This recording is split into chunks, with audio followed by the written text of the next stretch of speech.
TheRantCast! Alright, welcome to the Rantcast, episode 28. This is Kurgan here, aka HeroQuest fans, joined by my good buddy and co-host, Josh, aka The Strange Bus. Welcome, sir. Hello. He lives. Oh, hi. I live. And it's good. It's good for you to do the intro because I've been tripping up on mine lately, so putting you under the scope. Taking the shot. But yeah. All right. Well, Yes. I guess we've got weather challenges, we've got health challenges, we've got all kinds of crap happening, but we're still here. Yeah, we're still here. We're still living. We're still breathing. Yep. I guess just catching up. Ribby's here. Hey, Ribby. Yeah. Hey, Ribby. Oh, but before we continue any further, shout out to Cyber Sound Music, John Wick Dark Techno. That's a pretty sweet track that you found there on YouTube. So sure for all your sweet music needs. Yep. Come get it at Cyber Sound Music. Come get some. All right, so. Well, actually, I'll ask you first, Kurgan. How you doing, bud? Yeah, I'm doing pretty well. I think it was a pretty good year for just maintaining, getting things done, visiting family and friends, working on hobbies, just staying above water. Yeah. Yes. I, for one, definitely got hit by a snowstorm, and it wasn't just me. So let me. I shouldn't laugh. Yeah, we'll break it down for you. If you slipped and fell, or had a fender bender, or a house fire, or pipes burst. I mean, hopefully it wasn't anything like that, but. Oh man. No. I guess this was the first season. I'll let you know after you're done. You just let me know when you're ready because, this was a wacky season. Because I thought we were out of the clear, but. Oh yeah. Yeah, Christmas came and it was like, oh, just really nothing going on. Maybe just a couple of flakes. It's all gonna push past us into the east, and it's gonna be fine. And all of a sudden, whammo. Yeah, go for it. That's not much to report over here.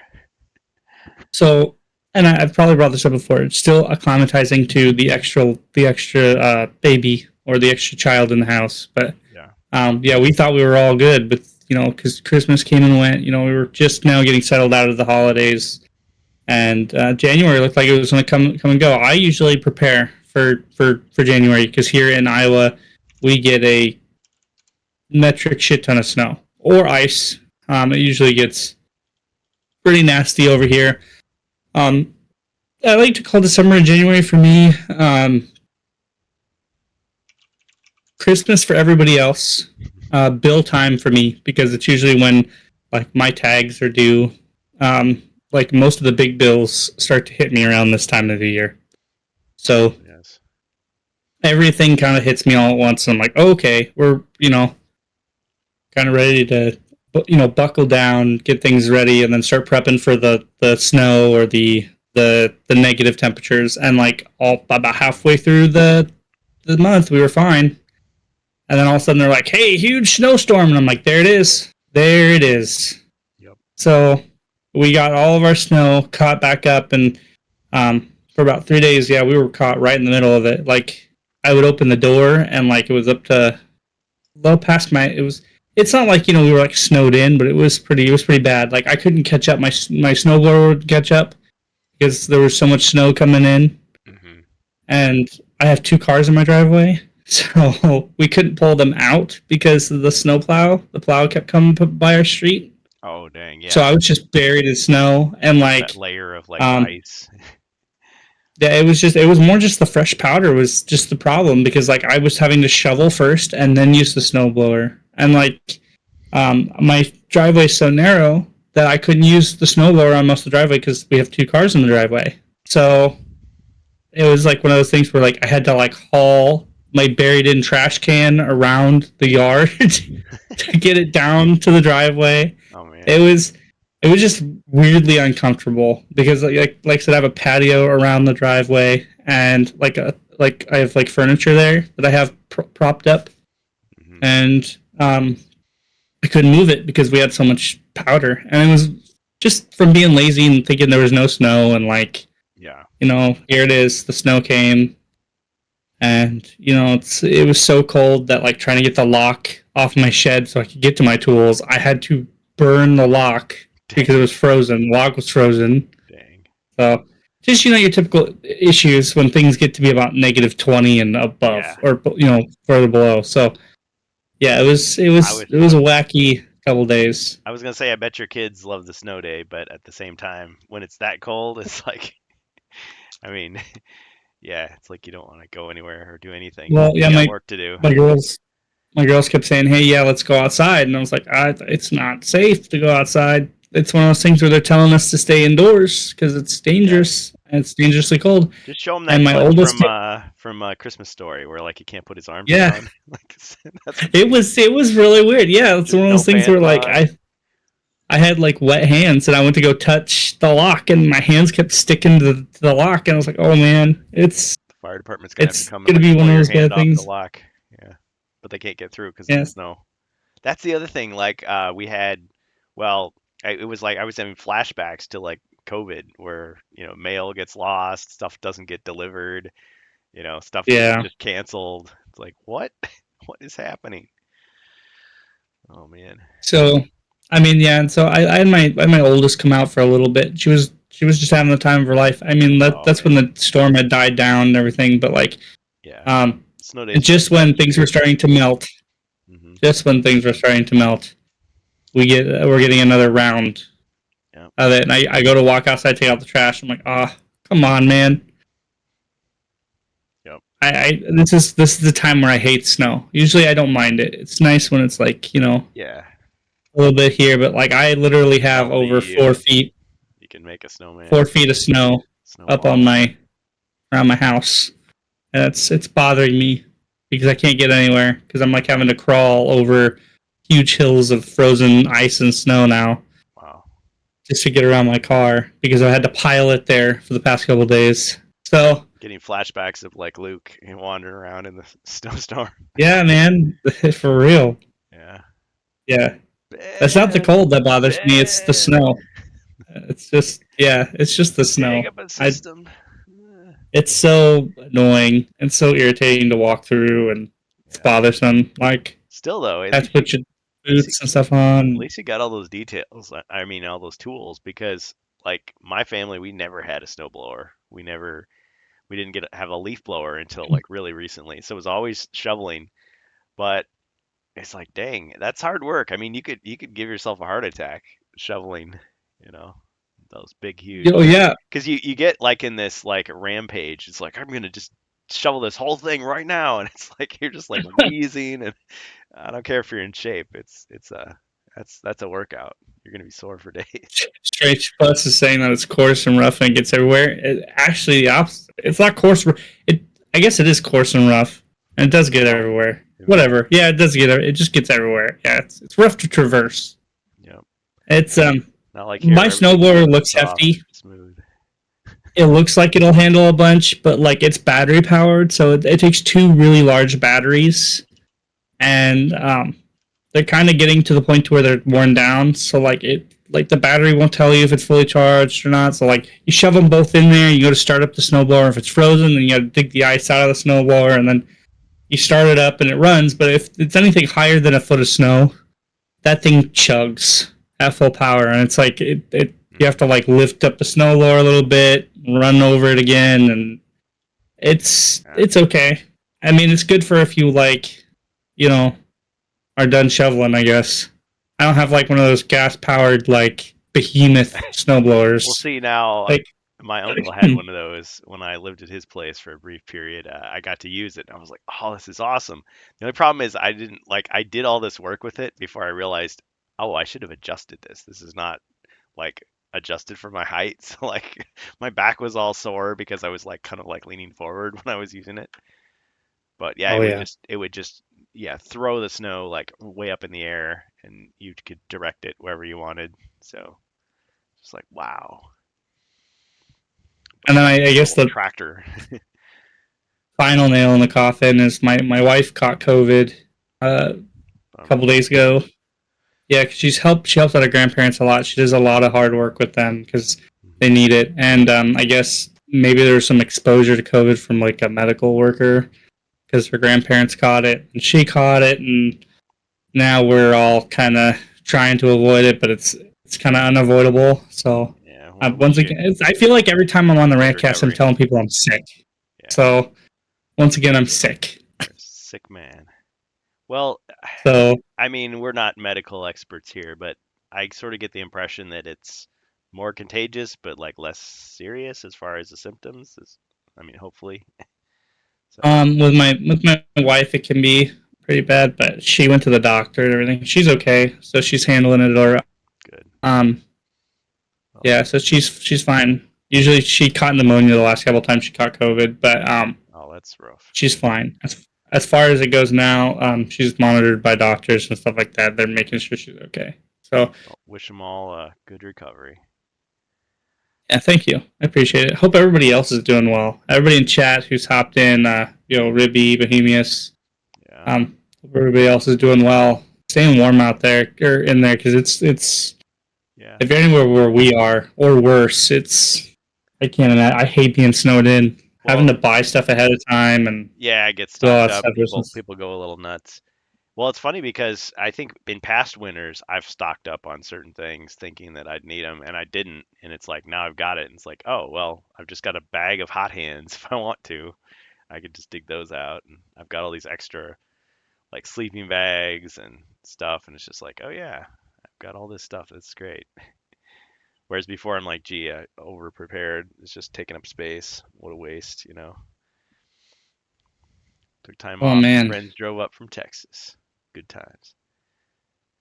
Just came off a five sounds day like a board game party. bender. Well, yeah, that's the thing. People were making comments, Ribby. They were like, "Who is this guy? Like, all he seems to do is have fun." It's like, well, I mean, it's Ah, like the stovetop. yeah, it's the Facebook effect where you just post the fun stuff and people are like, "Dang, I wish I had your life." It's like, look, I'm only sharing like a tiny portion of it. Stovetop for all. Yeah. So that's what you do. You find out your friend Ribby has OrcQuest. You can get his mom to make a stovetop. You get yourself invited over for a sleepover so you can play OrcQuest with him. Yep. Profit. Well, maybe not profit, but Just sounds like a homey type of deal, especially right now. Everything gets so cold. Sit in a warm house, play some board yeah, games, eat that stovetop. yeah. Well, I want to I don't say even like like stovetop that much. That just sounds good right now. yeah, It just sounds just something great. something hot and wishy. Well, I want to Yeah. say one of those. He posted some video where it was like, "Well, we played this awesome game. Let's all get in the hot tub." It's like, what is this? Who is this guy? How do we get invited to his party mansion? Yeah. Hot tub board game fest. Yep. Mm. Yep. Ribby's remarkable rims. Actually, I hated to say it. One of those rims finally broke after all this time. Oh, Yeah. But I have it on good authority from the man himself that he's got some improved designs, upgrades. It's bound to it happen. was bound to happen. Well, it's hanging on for dear life. I mean, it's the dwarf one. Like you can see the crack on the front. Oh, there's two cracks. So, I mean, I could still use it. I could even glue it if I wanted to, but yeah, it's like, we put them through their paces. We tried them out. I mean, he sent me a whole package of ones for free, and we used them on the stream, and it was great to differentiate the pieces from each other. Get some nicer silicone ones soon. Awesome. Another thing is like it isn't there like do I have to do something? Do I have to like condition it or is it like leather where you got to like store it a certain way or it just lasts as long as you want. It's not like latex where it rots and dries up. Silicone. Yeah, it'll last longer than I will. It'll last for 1,000 years. The aliens will just find that in the rubble. They'll find these rims. They'll be like, "What? What are these? What did they use them for?" Like a good neighbor, Rebby is there. All right. Well, so should we get into our topic? Topic, I say. I put Star Oh Wars yeah. on there, but do we want to talk about Star Wars tonight, or are we just gonna? Well, here, like I was saying here, I got a question for you, sir. Episode 28, all HeroQuest, we swear. So if this is an all HeroQuest I should podcast, falsely what is on correct. the docket, my friend, for HeroQuest? I have been I have been itching at the gums to find out to get my HeroQuest fix. So I came to good old man Kurgan to find out what's going on with HeroQuest, so I could, get Yeah, my HeroQuest fix. So here yeah. I am. I'm itching for some HeroQuest. Get me my fix. What's going on with All the right, all right. land of Let's HeroQuest? do it. So, with the sad departure or layoff of Carmine and Avalon Bill from Avalon Hill as part of the Hasbro layoffs, we all of a sudden like had nobody. It's seemingly nobody moderating the Avalon Hill Discord. It was just lots of people, mostly me, panicking and going like, "What's going on? What's gonna happen?" And then finally we got Wandering Monster appeared. It's like Wandering Monster. It's like so he's like, "This is Doug." It's like, "Oh, okay, it's Doug Hopkins, the guy who's been writing pretty much. I don't know if he writes all the rules. He might be. I mean, ever since the HasLab campaign, it's like Doug Hopkins this, Doug Hopkins that, and he's writing, the mechanics of the new heroes. He's writing the quests. Um, I guess with when I was at Gen Con, I realized, okay, so I talked to the designer Tess Hogan about Rise of the Dread Moon, and she's like, "Well, I wrote the quests, but Doug wrote the mechanics, like the rules." So I was like, "Oh, okay. So I guess you could say he's the rules writing guy." I don't know if that means he's the head writer, but anyway, he chimed in, and that's a rarity because usually when you hear from him, it's like on a blog or something, or it's on the front page of the Hasbro Pulse, HeroQuest page or something, but he was in the Discord and he answered a question that someone had asked Avalon Bill, where he had said, "I'll get back to you," and then he was fired. So the question was basically, how does the Wandering Monk work? And Amalgamash, our friend on AshQuest, he had a nice video talking about the uh, the Wandering Monk hero and doing a play test, and it's like, well, the possible ways that these rules could work, and it turns out I was kind of proud that the way we thought it was supposed to work was the way that they were saying it works. Not that it matters that much because you can always play it the way you want to, but the monk has this ability because he had instead of having spells, he has those styles. So the one he has, it's called Twisting Torrent. So it's a water-based um, ability, and it lets you avoid damage. But the debate is always, well, when does a hero get to avoid damage? Is it just like only on his own turn, which limits it quite a bit? So people were going back and forth, but he said, yeah, it's just any time. So it doesn't matter if it's Zargon's turn, you fell in a pit, you got attacked by a monster, you just you have it, you can just use it. So it was like, okay, that's cool. And he, intimated in there that, well, if you have, I mean, you can read the whole thing, but he was saying like, if in the future there's um, rule mechanics that allow him to recover styles faster, he can still use it. But he only gets to use one per turn. So that's how they interpret it. So if it's Zargon's turn, well, that's the one per turn. If it's his own turn, that's the one per turn. So it's pretty straightforward. It's like, okay, cool. So that was the clarity on that character. But I think with that clarification, it was closer to the way it reads off the card, like the way it naturally reads off the card, versus like with the Bard. The Bard was infamously like not the way it reads off the card. So it says one thing, but they actually intended it to be a different way. So if you want to play it as the designers intended, you have to kind of like reinterpret it.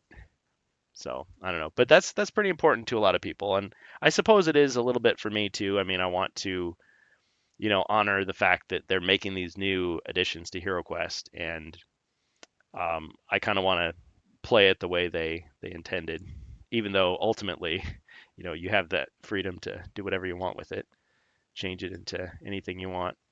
But I find that a lot of times people will take something and they'll say, "Well, I don't like this one thing," and so they'll change this one thing without really thinking about how it the domino effect with all the other rules, like how it'll change everything else.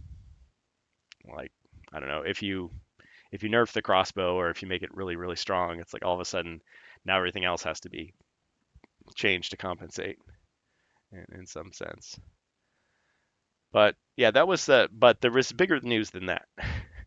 Bigger news than that. And I think my knee jerk reaction was, what the? I was like, no, no, no, no.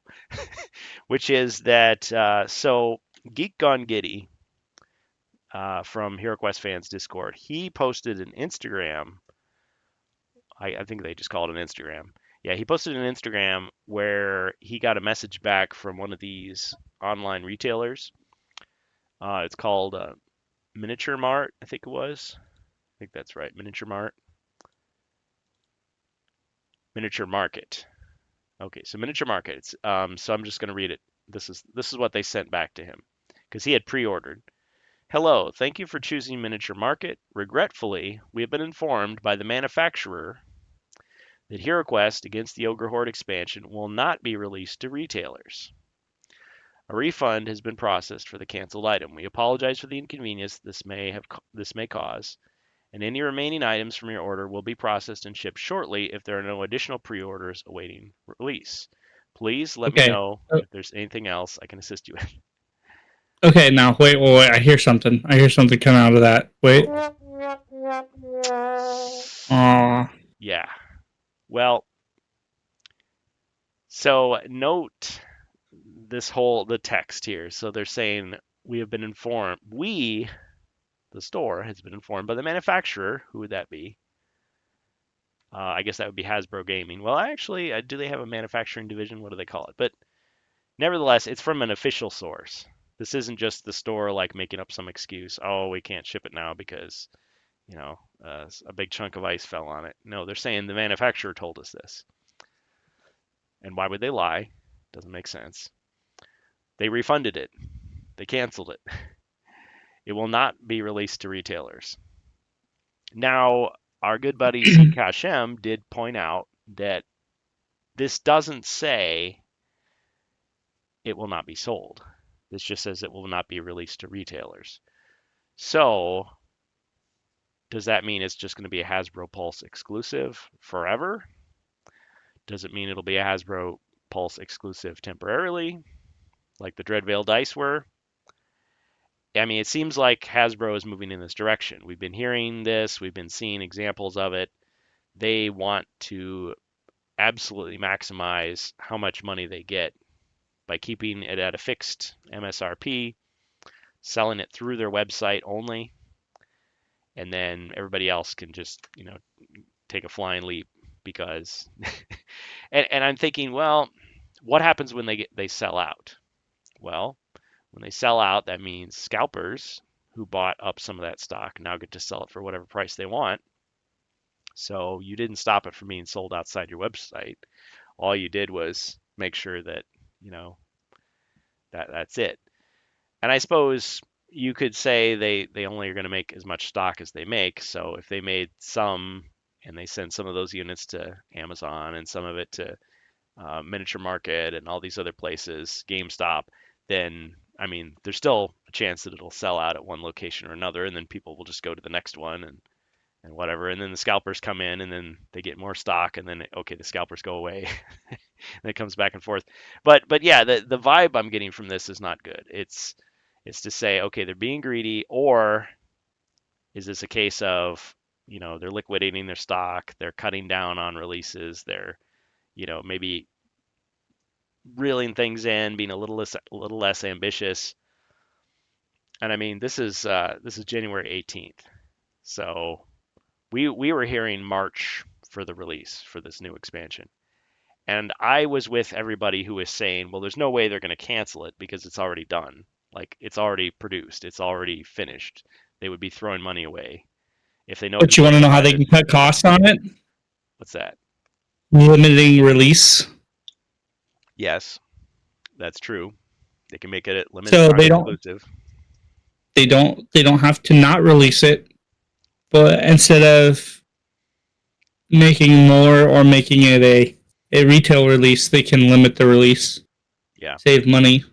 yeah. They just make however many units, and then once those are sold, then it's gone. And they haven't said That that, but that's definitely a fear that I have and a lot of other people have until they come out and officially deny it. And now other people have pointed out that Avalon Hill, the Avalon Hill X account has posted and said, well, someone asked, well, what kind of updates can we expect, or when can we get some more updates for HeroQuest?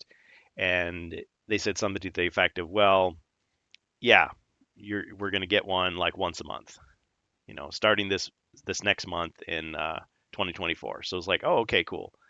And I made some dark joke about, yeah, and the announcement's going to be everything's canceled. It's like, no, don't say that. And I'm like, yeah, I know. I don't think that they would do it that way. But in the back of my mind is this, I guess you could say, pessimistic or conspiratorial thinking, which is to say Avalon Hill is going to say what they think they want to do, but Hasbro at any time can just drop the hammer on them, say, nope, that's it. okay. So, what do you think their once a month update's going to be? If they don't have anything really to sell, it Well, might be an update on it could be where anything. you could possibly get the HeroQuest stuff, or where you can subscribe to their channel at Hasbro or Hasbro Pulse Yeah, stuff. It might might be be. related to HeroQuest, but it might be like promos or plugins to Hasbro's Yeah, market. yeah, it could be filler, and that's because Yeah. I'm thinking, well, what's the big deal? I mean, in the past they've done it's been very I guess sporadic and also like disorganized. I mean, sometimes they'll say like, "Oh, here's this designer diary. Look at all this, this huge information dump," and then nothing. And infamously, Avalon Bill, and I don't blame him for this because I think, again, in the back of our minds is this idea that they're not going to say anything they're not allowed to say. You know, so if Hasbro says, "Sorry, you can't really send the information this week," they'll just post jokes, memes, and that's all the news that they'll be. And then finally they'll get something like, "Oh yes, pre-orders are now available," or "Oh, the PDF for that quest is now you can download it," or "Oh, now there's an update to the app," or whatever. Now Here's your update. yeah, this expansion is available in another language. Awesome.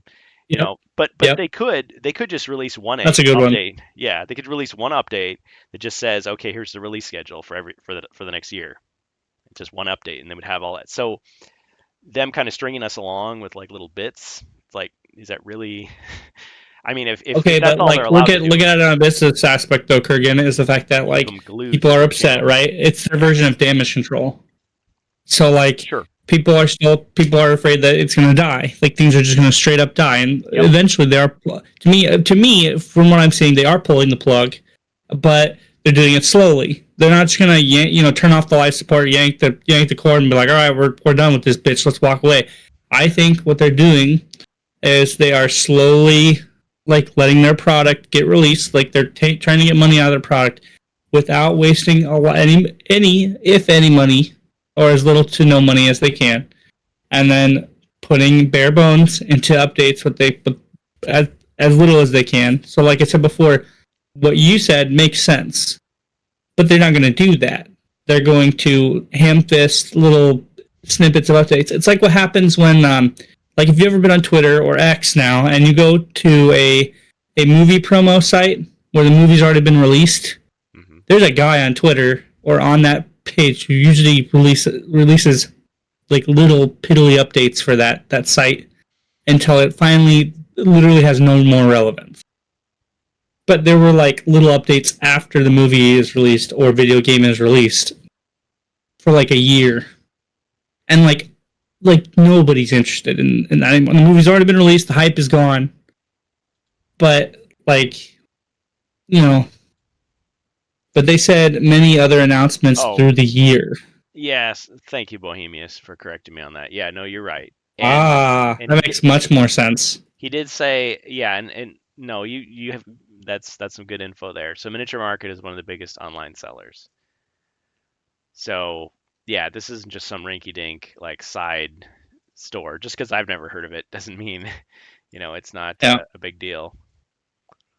And like what I'm saying, looking at it on a business aspect, doing this once a month, like William said, should be a bare minimum to engage with customers.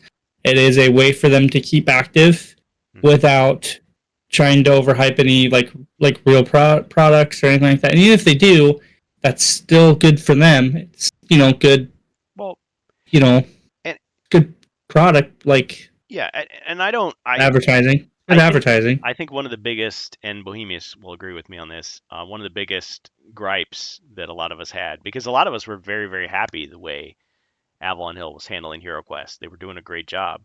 But the weirdest thing was just how the whole thing was marketed. It seemed like there was hardly anything. It was just, okay, yes, they had a trailer that was outdated really, really quickly. But other than like the page, the HasLab page, it was just some social media posts like randomly, like here or there. And it wasn't consistent. It was mostly just memes and jokes, and then it's like, but I get it. Like they were thinking, okay, put something there so that people are watching, waiting, refreshing, and then oh, a screenshot, and then people would just like rip that apart and like talk about it for a week, and then nothing, nothing, nothing. And it's like okay, some more jokes, so whatever. Oh, a video, or oh, a text file that has an interview with somebody, and it's like oh my gosh, people go nuts. But not everybody is following that, that closely. Like people who are watching it from the beginning, watching the development of this stuff, and looking at the pre-orders. Like there's people that are just waking up now and going, "Oh yeah, HeroQuest. I kind of remember that." Like, "Oh yeah." So they could do like a weekly showcase if they wanted. Say, "Hey, remember this pack that we created, the Frozen Horror? Here's some highlights from it." Or remember Colors Keep? Here's some, cool things about that. Like they could just continue to promote the stuff that they're already selling. It's not like they just, they forget about all the other products they've made and just focus on the newest one only because they're getting new stock of it. It's for now, it's not a limited time release. So it's not like they run out of Return of the Witch Lord and then we're never going to hear about that again. It's like it's still out there. So they could do that.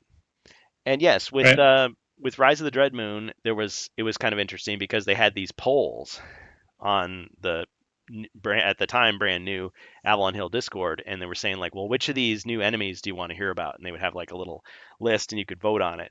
And it's like, oh, the assassin. Now we'll talk about the assassin. So they would like post screenshots of like all the cards and talk about it. And then the next time they would, say, okay, let's vote again. Like which one is it going to be? But they didn't do that with any of the other packs. It was just kind of a one-off thing. It's like they were just making it up as they went along. Like, okay, what's another way we can promote this? So yeah, inconsistency. And I'm not saying it was their fault. I mean, I got the impression that they were either left to their own devices or not given a lot of resources to do this stuff, and so they just kind of had to think of it. And I know that they had some people. I mean, they had Avalon Bill doing the social media stuff and Patrick doing the marketing stuff. So I mean, there were people that, in other words, they weren't just having game designers try to also moonlight as marketing pros. Like when Doug Hopkins came onto the Discord and talked about the rules, it's like okay, that's his role. He writes that stuff, and so he talks about it. Like here, let me show you what I intended for this. So that makes sense. But I mean, I wouldn't expect him to be as much as I joked about the idea of him being Zargon. It turned out it was Avalon Bill the whole time. It's like that makes sense. The social media guy is going to be on there, and most of the time he's just going to be posting filler until it's time to actually reveal something. But yeah, why would they set us up to be waiting for updates if the only updates were like, and this project is canceled, and this project is exclusive, and this one is delayed, and this one is canceled. Like that would be a dirty trick, and I don't think that's what they were planning. So some of my pessimism maybe could be rolled back a little bit, saying, well, why would they do all that? On the other hand, plans change. Avalon Bill until I don't know how much notice he got, but I'm sure up until the moment he was fired, he may have been making plans. And it's like, oh, and those plans have now changed. So what do you do with all the stuff he put out there? Well, someone else has to pick it up and say, "Oh yeah, that thing he said, now it's like this." So I don't know. I hope that they don't squander the momentum that has been built up. But yeah, it does make you wonder. It makes you kind of nervous. I mean, I know we're not the stockholders. Well, we could be, but I mean, we're just we're customers. But in a sense, we invest in their product. So it's like, okay, what are you going to do to calm us down or reassure us that everything is fine? It's fine, like the dog in the burning house. This is fine, So some clarification would be nice. It's like, okay, well, what is the future of HeroQuest actually going to be? Like, are you? Yeah, we understand you're not going to make expansions forever, but is it just going to slow down? Is it going to just the attention going to go other places? Is Avalon Hill going to be downsized? Are they going to just continue doing other projects? What should we be expecting? Is kind of what I would like to see them do, and whether they actually do that or not, I don't know. So I think I can already hear in my mind certain fans saying like, well, stop being negative, stop complaining, stop, bashing the company and all this stuff. Well, the way to head that off is to have more of that consistency, to build up that trust rather than make it look like it's hanging by a thread. Like at any moment, everything could just fall apart because we perceive HeroQuest as being this small thing, this very small, tiny, tiny little thing, and it's so fragile that it could just go away. It's good, but it could stop being good at any moment. So that's what I got. Oh, and they released the PDFs for Spirit Queen and Prophecy of Telor, so you can get those now. But their website is super slow, so good luck downloading them if you want to view the documentation before you buy.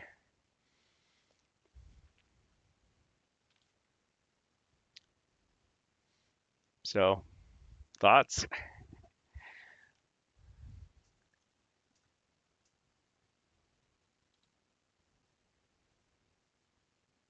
Oh, sorry, I missed that. Yeah. Okay, so Strange Boss is gonna be back. I'm like, where is he? No, no, no. He had to step away from the mic. Yeah. So I've said this before. I've said it a million times. Someone may get the wrong impression about me. They may think, gosh, look at this guy. He's an obsessed fan. His whole life is just based on, new releases and this company coddling him. No, it's not like that at all. I like HeroQuest. It's a fun game. I have a copy. Like Hasbro didn't have to come in and remake it. Like they didn't have to release all these expansions. I'm fine without any of that stuff. If they canceled all this stuff, yeah, it would suck, but nothing changes for me. Like I'm fine. I can still have fun. My walls of HeroQuest text are the stuff of legend. Yes, and I've always been that way. I've always been a fast typer with a lot of opinions and maybe not enough filter. So that's just kind of how I am. But I think the idea that, well, if you're in a fandom, you just need to either say only good things or be quiet. Like I don't buy that. I also don't buy the idea that if fans are complaining, that means they're toxic and should be ignored or, you know, written off.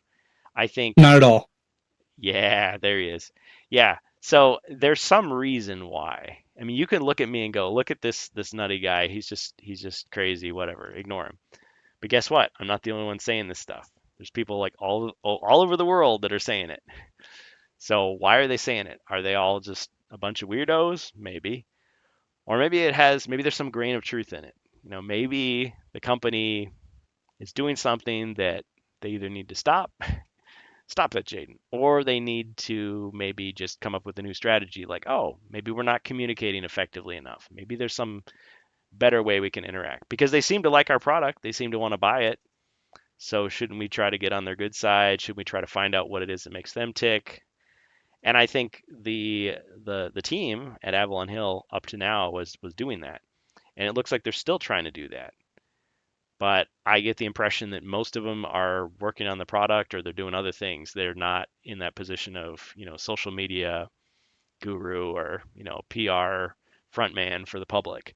So without those people, it's like, how do we know? The voice, the mouth of Sauron is gone. So how are we supposed to know what we just see an eyeball like squirming around. We don't know what he's saying. I would believe it's mostly like, like Avalon Hill might be doing their best, but the people at Hasno are not doing their best. Has no. Yeah, I we've seen them mismanage other things.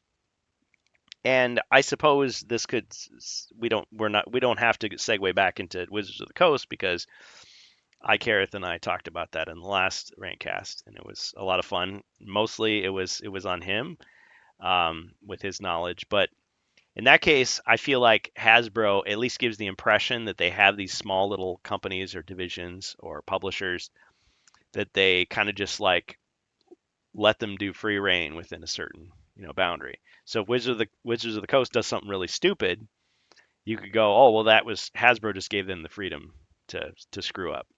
At the same time, you'd think, well, what's the job of a parent company? Like if they see one of their subsidiaries like just destroying their own product and like hurting their chances for profit, shouldn't they step in and go, wait a minute, hold on here. Well, let's resolve this. This is a dispute. We need to arbitrate this out.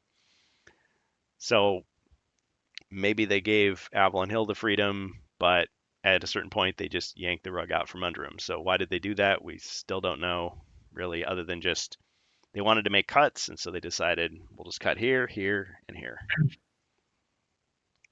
and leave us wondering, okay, what's next? Man, look at you. You're on the rant today. Yeah, yeah. So I'd much rather say it and then have my voice, give out versus typing it because my fingers, I mean, they can just keep on going, keep on going.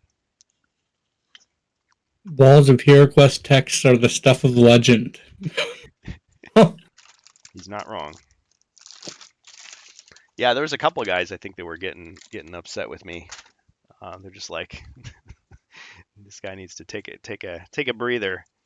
You do write some pretty ancient scrolls, my friend. Mm-hmm. Yeah, but I feel like at a certain point I'm saying what a lot of people are thinking. So if it's wrong, shoot it down with facts. Just take the wind right out of it. Make me look like an idiot. Go for it. Please do that. As opposed to just have it be silent. It's like, okay, well, I'm just screaming into the void.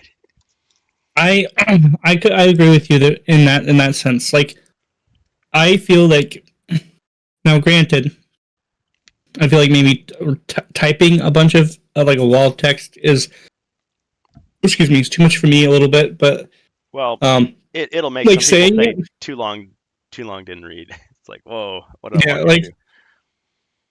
so for me though, like I really hate the Hollywood like slogan. If it's longer than an elevator ride, I don't want to hear it. Because a lot of people want you to simplify the things that you say. Not everything can be simplified. Yeah. Hence why we invented the Rantcast, because it's meant for long or elongated speech. Yep. It's meant for things like this, where if you need to get it all out, get it all out. Because some things are meant to be heard in time longer than an elevator ride. I could not tell you my distaste for the ethics of this company that I've ran into, aka Hasbro, and stuff in the past year that I've been on the Rantcast, without being on this podcast. Like in the simple time of an elevator ride, I couldn't without saying Hasbro is bad, because they're not all bad. Like they have their quirks. They've had a lot But of successes. they do have, like most companies recently, they do have ethical quandaries, I think is how I'm going to put it. Mm-hmm. They do have bouts of controversy. they do have issues. They have issues. Yeah. And I feel like just because everybody else does it, you shouldn't be doing it too. Like it's, something that we should be stating. Not everything has to be like cupcakes and rainbows, but like we should be stating when like a corporation wants to do the lazy route to save money as opposed to look at their looks and say, well, we could do this and still, keep going and not hurt a whole bunch of people. Yeah, I think we should definitely call it out. Even if we're calling it out for the 100th time, it's like, oh, here's the 100th company that's done this kind of crap. It's the same thing with Ubisoft right now. Like they're pushing every boundary because they want to see how far they can go and they won't stop. But yet people are still getting pissed off at the shit they're doing.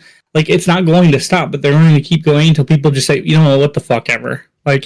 And that's it because people do have a line where they just say, well, what the fuck ever. I'm done with this shit. I'm just not going to buy their Yeah. stuff. And the people that come in, like the newer generation who isn't used to that sort of thing, and is like, oh, I want to buy that game.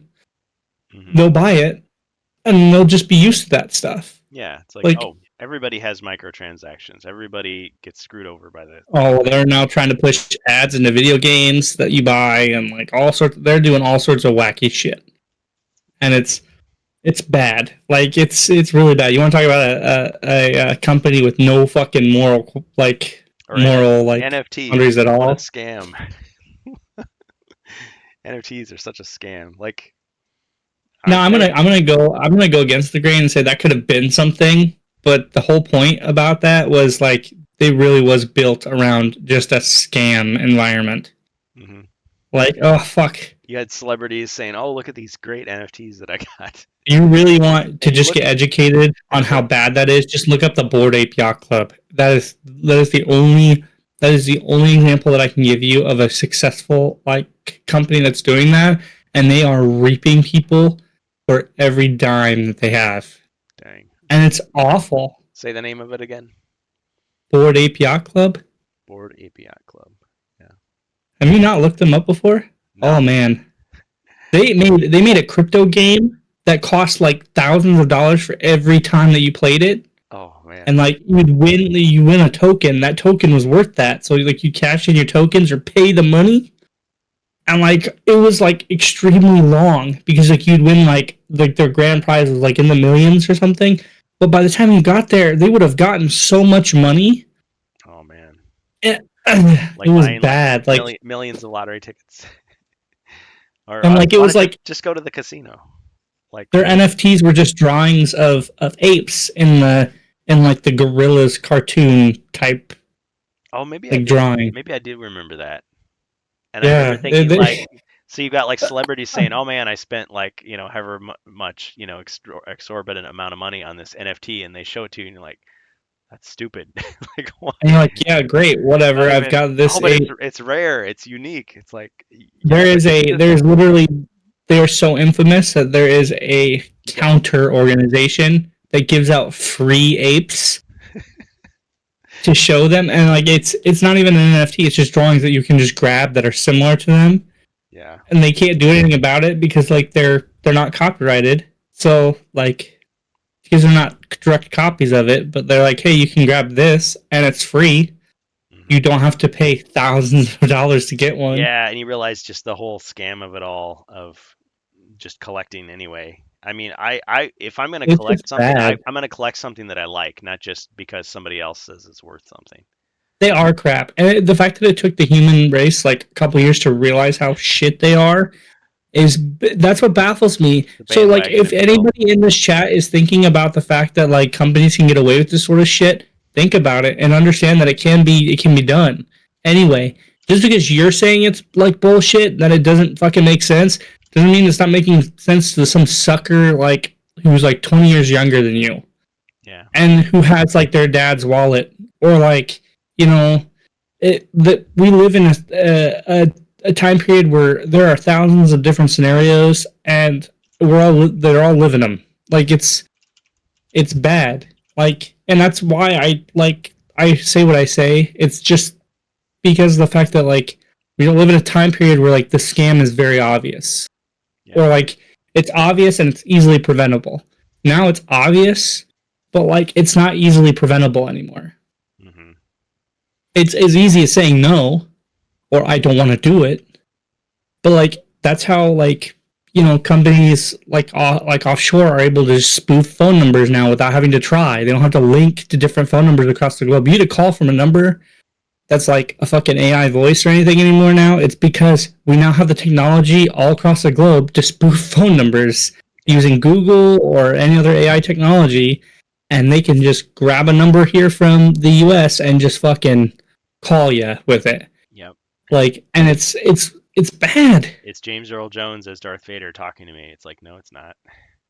Yeah, and like that's the thing that like drives me nuts is I don't understand how those people were so into it's the fact that I have this a lot of money and I want to have something that's unique and branded to me, but the fucking horrible thing about it was that even if it wasn't a rug pull, you're not owning anything that's exclusive to you. The board apes were all fucking like there was somebody who could have two of the same.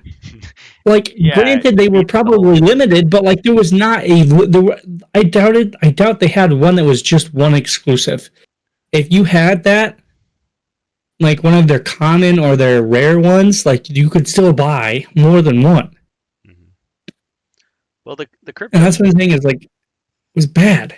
yeah, I know that the cryptocurrency was a big debate. There were people like just absolutely defending it, people trashing it for a long time. But I think the comparison to collectibles and to NFTs made a lot of sense because it's like, okay, yeah, it's rare, you assign value to it, but other than that, that's all it is. Great. It's also recent, like because here It's like that doesn't saying prove my point. it's like There saying, you look, can have I more than want one. I want some food, so I'm gonna give you this like NECA Predator action figure in exchange for that food. Like, okay, so here we go. Well, no, because they were trying to compare it to that, right? But Yeah. like I said before, there is more than one special like edition action figure out there. That's probably from like the 1970s. Like if you wanted to buy a really rare Star Wars action figure from the 1970s that isn't around, there's probably more than one of And a them, lot of right? people blew They're them up with limited, their M80s, and but those are the they're ones that are left yeah, that people played with. they cost a lot of money. Hmm.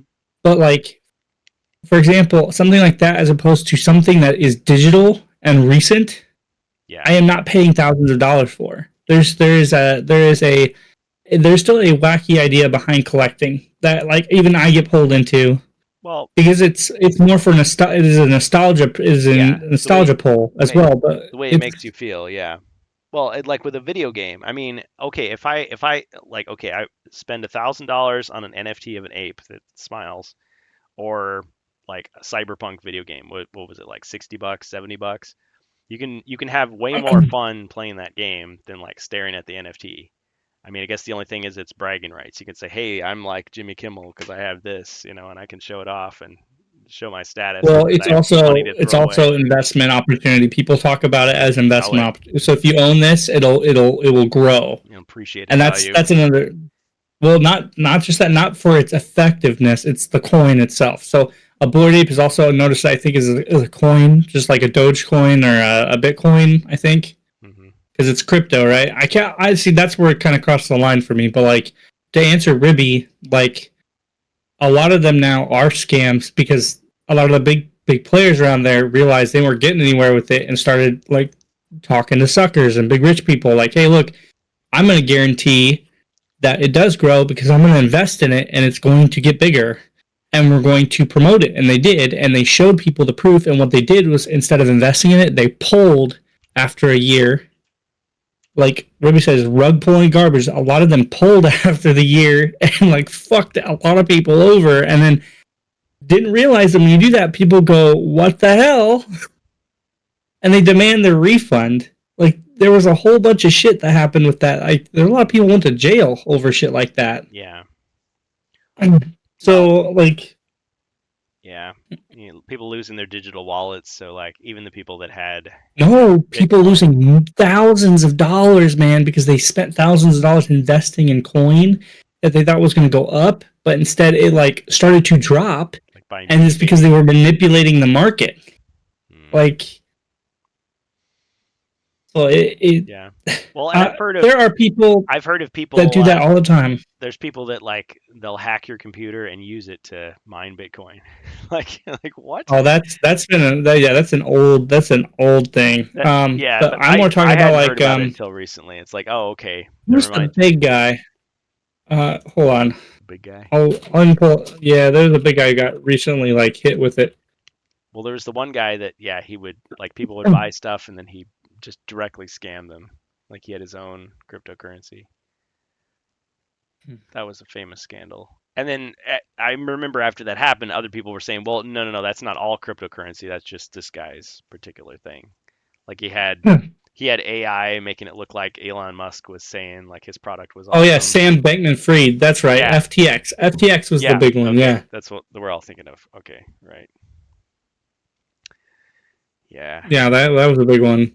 yeah, yeah. He had And AI then of the like celebrities would Arma go guy, to who what was his name? Um, Arma. he also got into it. Yeah, like when he got Martin Shkreli. Yeah, the guy he got into it as well after he got released from prison Dang. due to his issue with the big, because he was released. I can't remember when it was. He was released a couple years ago, I think it was, and still kept getting into trouble trying to sell like crypto and shit like that. So yeah, like this is all HeroQuest. We swear, by the way, Yeah, we all just can't HeroQuest. stay on topic. How does a kid But not born yeah, yet end up using that? I mean, but that's the thing is the fact that they look. A lot of people look up to these people, or they get shown the proof because the proof isn't easy to get fooled by. It looks real because a lot of them will pretend to invest into it, or they'll manipulate the market to invest Oh into man. it. They'll show you what they're doing Yeah. because they know how the market works, and you don't know how the market works all the way. You have a basic understanding. You see them investing, and you're like, okay, it's going up. I'll invest a couple, how much money into a couple coins or however it's worth. I'll invest some money into it, and then I'll call them, or if they're a broker or whatever. I can't, I'm not as educated in it as well, but they usually follow up, or they take a look at the market and then they call them. And it's not them directly. They have like a line that you're supposed to call, like the big ones like FTX and stuff like that. Like the major investors had a line that you called, and like eventually that line went fucking dead. So like people were just left with their fucking hands up their asses. That's rough. And like yeah. I keep thinking of the Emperor's New Clothes. So Hans Christian Andersen, well, I guess based on earlier legends too, but yeah, it's like the weavers who are like tricking the king. They they like buy all this expensive like fabric and all this like, finery and then they go and they don't make anything and he's just naked. But everybody's like, "Yeah," because they're afraid to say anything except the little kid. It's like, "He's naked." Well, Oh my god. But yeah, of like course, just that's the biggest to cliche in the world to mention that story, but I mean, just read it sometime and just think about how it applies to so many things today still. just to finalize my topic there, corporations are going to do bad shit. If you were a guy at the tippy top, or your investors at the tippy top, or Hmm. if you're part of corporate, part of the board at the tippy top, at least one, two, or three people at that tippy top are going to make unethical decisions. They're people. Yep. You're going to want to dip your hand in the cookie jar before you're supposed to. You're Right. going to want to do things to cut corners to save all the money that you can so that you can have it for yourself. It's part of the human condition. People do it. The Yep. big thing is that everybody's doing it now because they think it's okay. Yeah. And Well, it's not okay. and it's not. No. And we don't get political on this rant cast, but at the same time, there's a lot of comparisons you can make between governments and corporations. Yeah, if you don't hold them accountable, they'll get away. They'll do even more things to just, yeah, as long as they can get And away with that's it. that's the big thing though. Like especially it doesn't matter where you come from, is the fact that if you don't hold them accountable, a lot of people say, especially with things going on with Twitch right now, dude. Like, Yeah. and here we are saying it live on stream. And I'm Yep. sorry, Kurgan, but like, Twitch has done some pretty shady shit, and they They didn't have, do anything until they got caught with their pants down, literally. and Yep. like literally. And it's one of those things where like kids get on this platform, Yep. but like they didn't. I'm pretty sure that was brought up at one point in time in a board meeting because it. What kind of fucking moron out of how many people are part of their board doesn't sit down and say, "Hey, there are kids that get on your platform. Well, we have age like restrictions, and you can put your birth date in there. It's fine. Like, I mean, it's up to the parents too.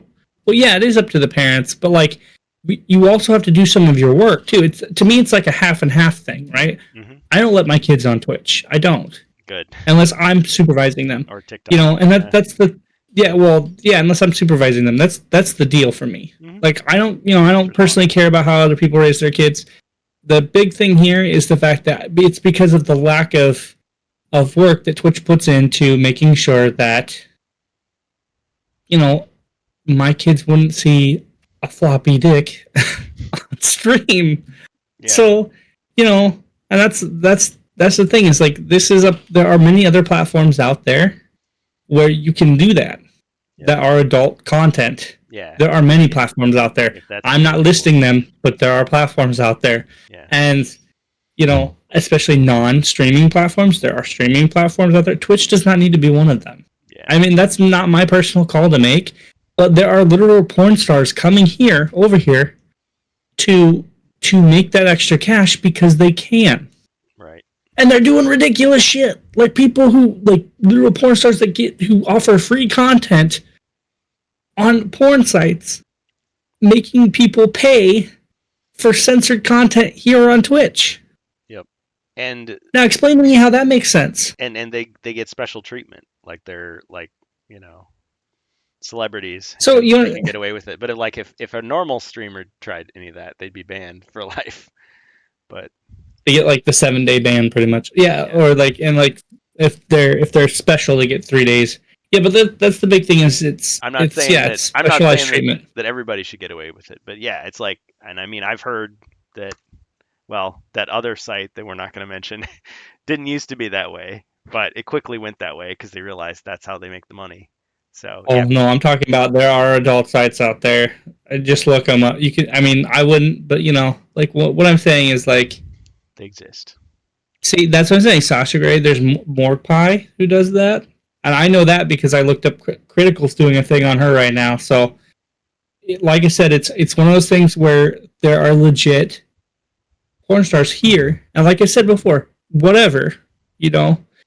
I'm not saying that they're not allowed on Twitch, but the thing is, they are doing what they are doing, Yeah, what they should be doing on the other platforms. They're doing here. yeah, this is supposed to be a gaming platform. Like, I don't know what kind of So, gaming you're talking about, but and like I said, there are people for some reason who prefer this kind of content as opposed to just hopping on there and getting free because she offers free content. From what I've heard over there, I have a theory about that.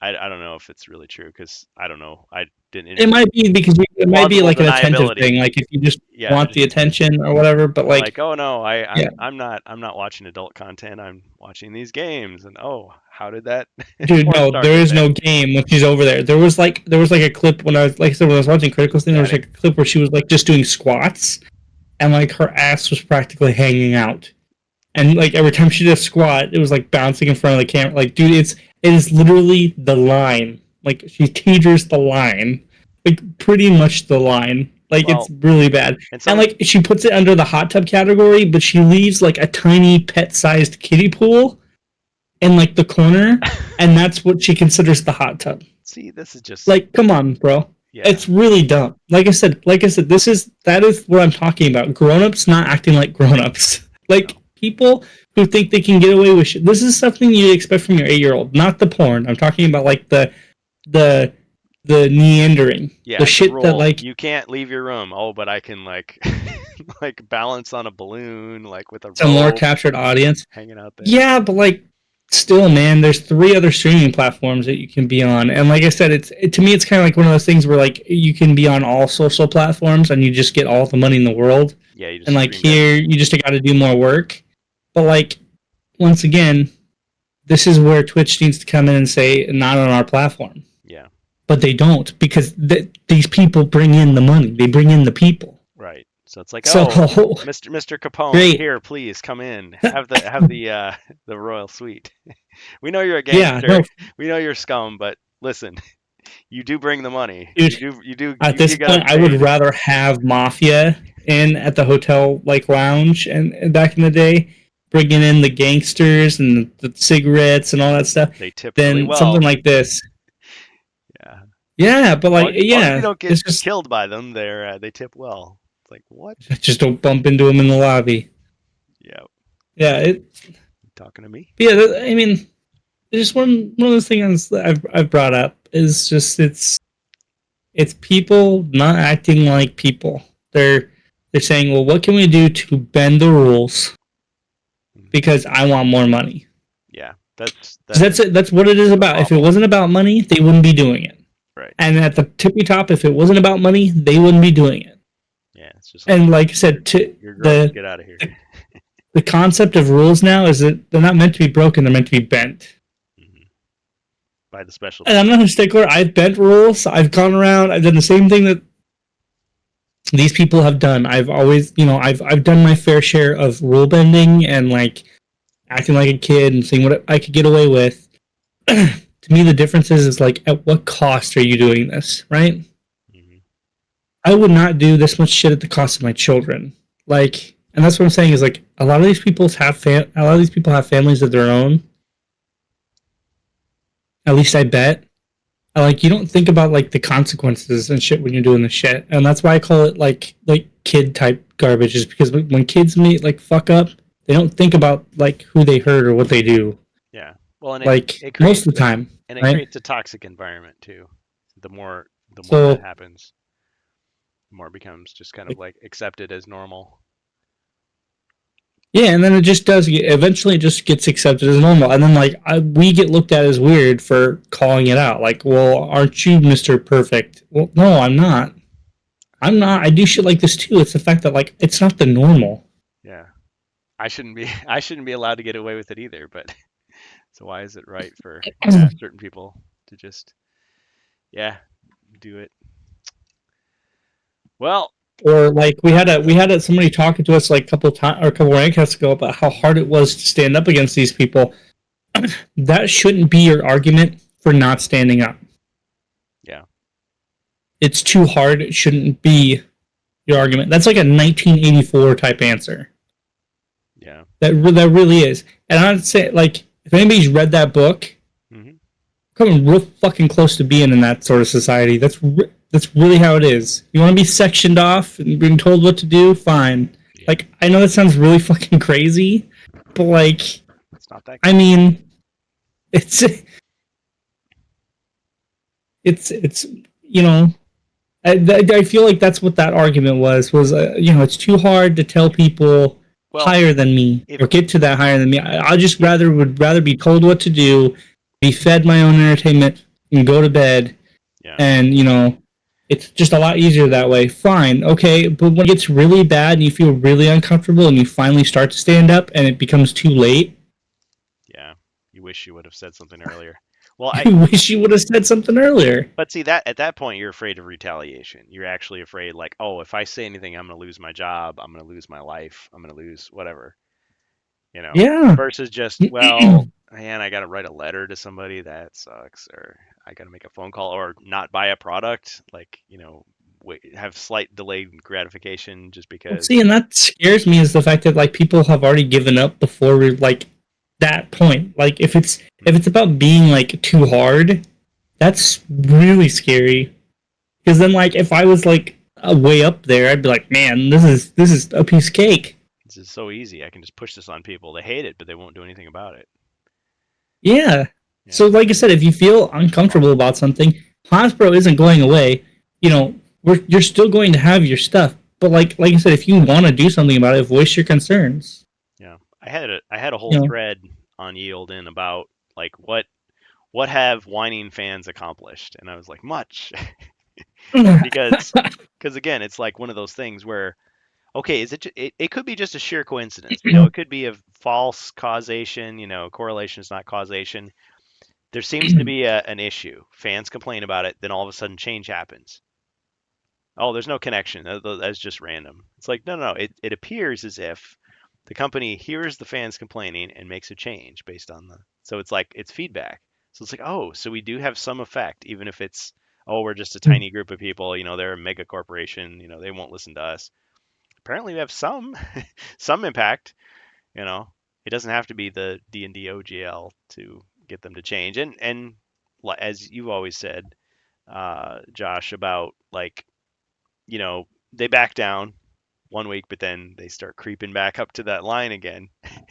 And so we got to be vigilant and Yeah, complain man. again, because otherwise it's just like, oh, so if we're Hasbro and we want to screw everybody over with the OGL thing, and we'll just wait a couple of years and we'll do it again, and this time we'll have a complete victory. No one will stand against us, and it'll be great. It'll be perfect. We'll get exactly what we want, and no one will lift a finger. Well, then let's do that. It's like, no, no, no. Every time they do that, we're going to come back and complain even louder and boycott them even more, and they're going to lose even more face every time they try to do that. That's how it should be, so that it's more costly every time they try it versus just, oh, it gets easier and easier. I Because will then be what's even realistic the point? on the HeroQuest front. Yeah, I don't think this would have changed anything had they found out that their audience, they would have lost money from their major audience more than they would have by the layoffs and the stuff they're doing with HeroQuest now. So I feel like if we voiced our concerns, it would just be to help keep things alive with HeroQuest in the long run. And that's what I was trying to make the point of, is the fact that, like, or the unethical like crap with the layoffs. Like, I still think that that's stupid. Like, granted, layoffs have to happen. It's not just the layoff portion; it's the fact of like when they did that, yeah, how they did it, and you know. But like I said, that's a majority of companies. That's not just Hasbro. yeah. So, Well, I think it's kind of like Star Wars. It was kind of depressing because oh god, I was listening to a podcast, where it was a fan podcast about Star Wars. I don't even remember the name of it, but I remember thinking to myself how uninterested I am in this. Like, and it wasn't their fault, because it's just some fans trying to do their own thing, and it's like I'm so uninterested in this. oh, was it Like Ribby that told me about the the new director for that one movie that's coming out with the lady who is Harvey Weinstein's saying she likes to personal assistant. make Oh no, men uncomfortable. I no, can't the other remember. lady. Yeah, yeah. Yeah, She likes you to. said that, and I've now seen articles about that more than once, and I'm like, oh my god, man. She's Here I like, am trying to like keep never an been open mind and like shit, and I've never you been to said that, film and now school. All I care about is activism. Like I put that in can't fucking everything. It's like, okay, can't well, fucking get that on my mind. can't wait, can't wait,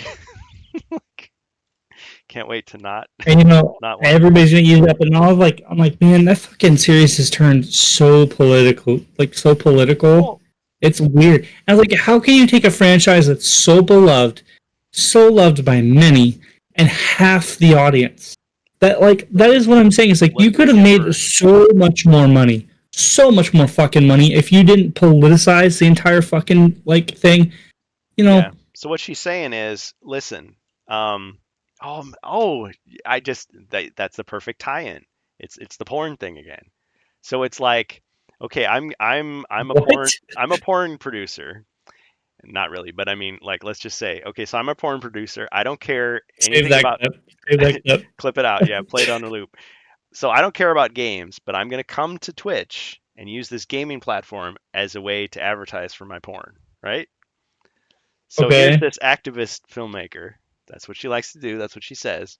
She's going to use Star Wars as a platform for her activism. So people are not going to get any Star Wars out of what she's making, but they're sure going to really like her, because it's like you can go and watch like documentaries and hard hitting think pieces and What's all her this name, stuff. Ribby? Can you tell me what her name is again? So I can look her up. I'll look up this lady's name again.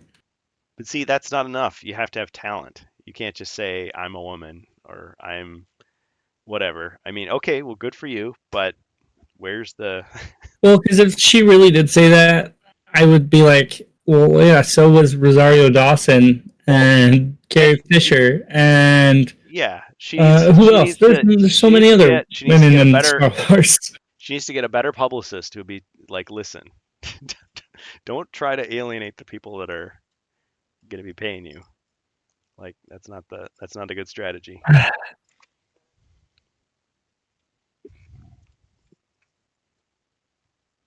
Yeah. I'm looking it up. Well, Yeah, and okay, I got plus her name. why the choice of word? Sharmini Obed Chinoy. There you go. Yeah. So make somebody uncomfortable. Like what? Like challenge them with like really cool new ideas, or just like insult them, alienate them. Make them feel unwelcome. Like, is that really a good strategy for customers? Like, is that the point? Uh, Um, see, yeah, like now I'm on it. Fuck's sake. Star Wars not political enough. Nope. And I mean, like, granted, most Star Wars has been political, right? Like, it has a political like Politics in it. background. Yeah. But like, once again, you don't need to politicize Star Wars internally. Like, Yeah. that's what I'm saying is like we've halved our franchise's fan base because of shit like this, We need to turn fans and like, against each other, and we need to turn really the company stupid. against the fans. It's like, okay, now you've really lost your audience. Because, okay, let's say you think politics are awesome and you put it in your fiction.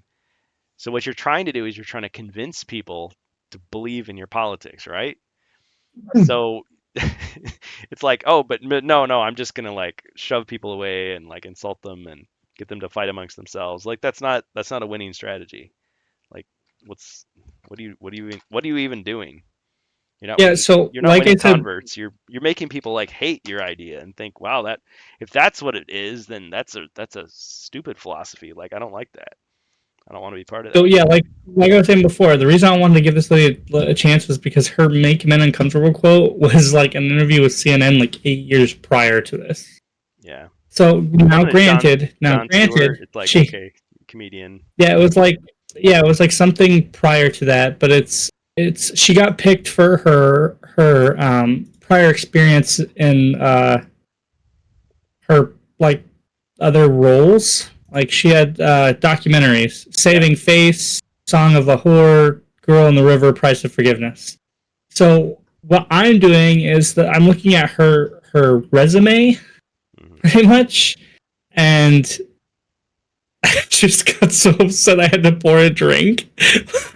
What I'm doing is I'm trying to look at the good side of it. I'm looking at a resume. Well, So, yeah, I mean, like you said, you you could If you look at Andor, and you look at the other Star Wars films that have recently come out, they've had like a taste of darkness and like real hardcore diversity politics in there, right? mhm. Just a little bit like, oh, we're stormtroopers, but we're going to shoot this alien instead of you because we hate these aliens. Fuck these aliens. Like, or like, or it has something to do with like this guy's smaller than this dude. We're gonna make sure that this guy gets picked out a little bit more, so you feel for this character because, or it has something to do with like women and men, or like it's in each person that does their Star Wars because it's a different person Mhm. has like a message to relay. Yeah, but And what I'm saying here is like she's a documentary person mhm. who's going to be doing a fantasy fiction. It's like a fiction, like, I'm so flustered. I can't even pull words into my head. It's Well, like a fiction sci fi, like, sort of deal. I agree that And it doesn't have to be like no, you can't have any message in your fiction, but no, but it's all going to come through the lens of like, some work better it, than others. I mean, yeah, I in see Star this as Wars, like a, yeah, like in Star. Okay, let's take a hot button topic from a couple hundred years ago, slavery. Okay, slavery is a big deal, right? So oh boy, if you put slaves in Star Wars, it has a different oh meaning boy. than in There are slaves in Star Wars, yeah, Kurgan. yeah, I know. But The Wookiees are depicted for that. right, but here's what my point I'm going to make about it. They're always enslaved. Like that's the big thing is that Yeah, literally they for were the ever since the old republic they were always right. enslaved. But the point I'm going to make is in the Star Wars universe you have droids, and you could say, okay, that's a metaphor for slavery because they're treated, as second class and everything. But in the Star Wars universe, who would have slaves? Only the most like despicable people, right? Because you could easily have droids, but you're deciding to have like Okay, actual physical so beings let me as your counteract this. because I can explain this. The difference between the politics that were shown in Star Wars and the politics that are shown now in Okay. Star Wars is the fact that, to me, even in the prequels, which some people may disagree of, but in most like expanded universe novels or even in the original trilogy, most political messages were put to be they were split from today's topics, and they were put in their own. Like they still relayed the message, Hmm. like right, like you got that hint of like today in there or whatever was going on at the time, Yeah. but it wasn't like the character was looking directly at the screen going, "Don't you understand where I'm coming from?" Yeah. Like, like Leia didn't look at you and say, "Hey, I am an independent woman who don't need no man." This is She about looked at Han and gave him some lip, and that motherfucker backed off. I'm like once again, yeah, like there was foretelling. always a tad bit.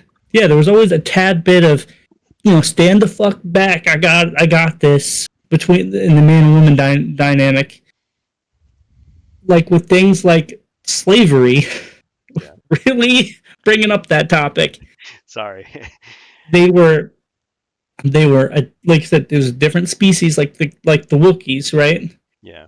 Because they don't really talk same about that in type the movies, same type of topic. but it's No, in but it was in the mostly books. Yeah. mostly yeah, and it was brought up in the prequels because, like I said, they were always used because of how big, strong, and like warrior like the Wookiees were, the Wookiee race was. So Hmm. that was how that was brought up all the way back to like the Old Republic. Even if you played KOTOR, there were reasons for the Zerka Corporation taking over and using Wookiees for work, Hmm. and um, you even had choices back then to use or free the Wookiees back in that game. So like it was one of those things where you saw the message, right?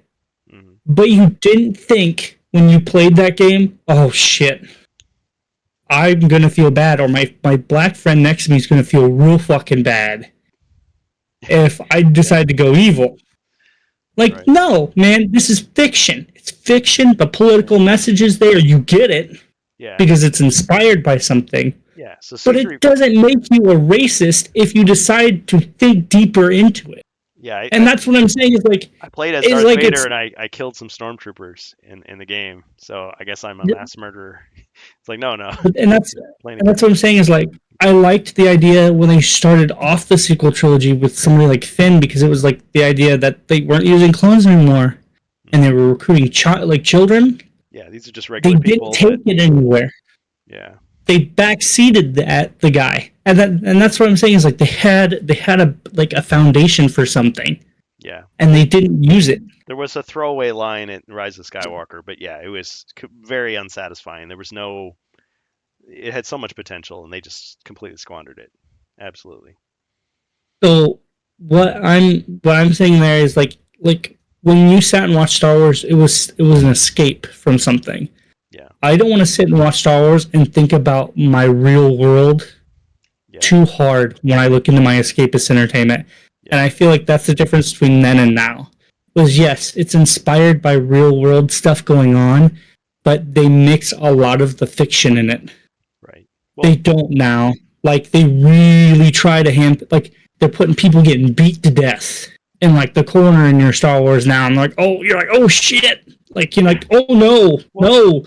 I don't I You. don't want that guy getting beat to death because of the who he is, and like, you Mhm. you don't and like I said, Andor did it well because it made you feel for stuff and it brought some real world topics in. But once again, they put enough, to me, they put enough fantasy in it that Yeah. like you're like, oh, those stormtroopers are evil motherfuckers. Like they're just, because they're stormtroopers and they choose to be evil, that they're just doing evil shit. Like it's not because that guy under the helmet is a racist son of a bitch, or he just chooses to be like he Right. just chooses to be like nasty, or he's See. yeah, there were some real world topics in there, but like Yeah. you're not thinking hard into it. Well. And once again, Yeah. The there nice are outlets for it. the nice thing about science fiction is, and you can look back at the history of science fiction, is you can use it to think about these problems. Yes, On the one hand, you can look at it as this is just escapist entertainment. This is the imagination, and then it's over, and you go back to your real life. You can also look at it in a kind of a detached way and say, oh, they're discussing these issues. That makes me think of this real world issue, and you could like think about it without pointing a finger directly at somebody or something. You could say, well, okay, well, I see C3PO. Is this kind of like Chat GPT? Is this connected somehow? Oh my god. But No. but remember in Solo where they actually do address head on the droid stuff and how awkward and crappy and Oh, cringy you it mean was. social justice droid? Yeah, can I get you anything? Oh Equal boy. rights? Like, oh, Oh my god. We seriously. okay, I liked So Solo, but we don't talk about social justice droid. We just don't. so I guess the bottom line He is dies halfway through, Lando cries a little bit. We think if he Lando fucked the droid or not, Lando we don't know, but it works, believe me. besides that, Trust me. yeah, Works very, very well. Very well. besides that, Everything you've heard. It's like, we don't go any farther than that. okay, all I was gonna Okay, say we is just don't. clearly he was a masochist, and so he programmed this droid to like lecture him about what a bad person he was. That's all it Yep, was. keeps him in line. That's it. And then after the droid died, he went back to his playing ways. Yep. Hello, hello. What do we have here? Welcome, Leia. You really do belong with us here in the clouds. You look I'm sorry, I'm absolutely taken. beautiful. Who gives a shit? How You know, much it's does just- he bench? Oh, everyone's yep. welcome, of course. Man, but see, nobody ever stopped and said, "Oh, Lando, he couldn't have achieved all those things. He doesn't belong there." It's just no, he's a character. He's doing his thing. He's an interesting guy, and they ruined him. Just well, I take that back. They did Oh, they didn't ruin him. I ruined just him. I just look at Solo and go, nah, that I don't accept that as part of the story. You're just Everything I've looking too heard, deep. I never not once true. thought about any of that crap until like people brought it up in a forum. So to Yeah, me, it doesn't like I don't think about any of that stuff. uh, you just take it in stride. Well, I think that's why It's so just many of young those. Lando, dude. It's young Lando and young Han having adventures. Can he grow as a person? He can make some youthful mistakes, some indiscretions. Well, I think Oh that's boy. why those skits that they do, like in How It Should Have Ended or Robot Chicken or whatever, where they project all the things that we learn in these later sequels back onto the original trilogy and how ridiculous it is. Where it's like, oh, midi chlorians, and this is what was happening. It's like, what? You No. have one midichlorian. You will never be a Jedi. You have one of them. Yeah. Just one swimming around in there. Yeah, but Talks a lot of shit, but it doesn't have anything to back it up with. it's a really big midi chlorian though. It's a really big midichlorian. It dangles. Yeah. Yep. It got a 3-day ban. But Now it's hey, back on Twitch. like Ruby said before, Princess Star Trek Leia did was a slave. politics Princess much more Leia. tactfully, Yeah, Princess Leia was a slave. Yeah. and I agree with that. I loved how Star Trek did their political stuff, and to me, at least to me, with like TNG, Deep Space Nine, the original series, the ones I've seen, I didn't get a chance to watch Voyager yet. I'm still waiting to do that, but like, um, with how they've done a lot of that stuff, it brought in like some dark aspects to human beings and like a lot of the deep dark political nonsense. It's weird But though. once again, you are still in the Star Trek universe, right? Yes. Yes. Because Nobody is preaching to the choir, telling you, "Here's my message. Did you yeah, learn anything?" it's some. You learned it from the series itself. Jerry Springer appears at the end and says, "We learned something here tonight." Well, that's the weird thing though, because I remember TNG. There were some really preachy episodes, but for somehow it wasn't as off-putting because you could see it's this character. It's usually Captain Picard within the story. He has these beliefs. He is pontificating about them, and you just accept it because that's his character. That's That's what he just would do. Picard. That's what he would do. Yeah. And later he does get his beliefs challenged at various times, and he doesn't Number always one, do bring me things my perfectly. microphone. Yeah. Yeah. Yeah. So somehow, even if you want to be like lecturing, it's like there's a way to do it so that the audience doesn't feel insulted, like you're calling them the enemy. It's just like, And yeah, oh, especially here's this you want to know idea. who See what you think of it. Do you like this idea? Yeah, You want to know like a kind of not even a political thing, more of a human thing that really brought me into DS9 when like people were talking shit about DS9. So get this: the first couple episodes hmm brought you into the main character's personal view of mind because his wife, I think it was his wife that was killed. I need to rewatch DS9 by the way, but his Yeah. wife was No, killed you're by right. Picard during the Borg invasion Yep. because Picard ended up killing him when he was taken over by the Borg. And Locutus. so he has to sit down. Yeah, he has to sit down and speak with Picard in one scene, and he's like fuming. Like this is Yeah. his chance. He wants to fucking strangle the guy, Yeah. and Picard doesn't even know what's going on. He's just being a firm, being a firm guy. He's a superior. He's like, "Do we have a problem?" And the guy's like, "Oh man, do we have a problem?" Yep. But no, he like gets up. No, sir. Like he's ready to walk out of the room. Cisco, yeah, that's right. But Captain So like, Benjamin Sisko. Yep. yeah, and but forgive me once again. I've watched that series once throughout the whole round. I loved it though. I enjoyed it. There's not one. I think the only time I didn't enjoy it is I think the later seasons they replaced that one lady. I can't remember her name, Oh yeah. I don't but remember the actress, but it was Jadzia Dax was the character, and she was played yeah, by they replaced Dax. Esri Dax. Yeah, and it kind of went a little downhill. But like, yeah, Quark was awesome. I have a cup around all my alcohol. It just says Quark's Bar on it. Oh man, So like, I couldn't. that's like I'll one of my disagree. things. I liked the original concept of the Ferengi. I thought Deep Space Nine made them all one note. And yes, Quark was kind of like the guy you like to hate, who also had like a sensitive side. But I just didn't. I didn't enjoy those episodes where he was like the focus.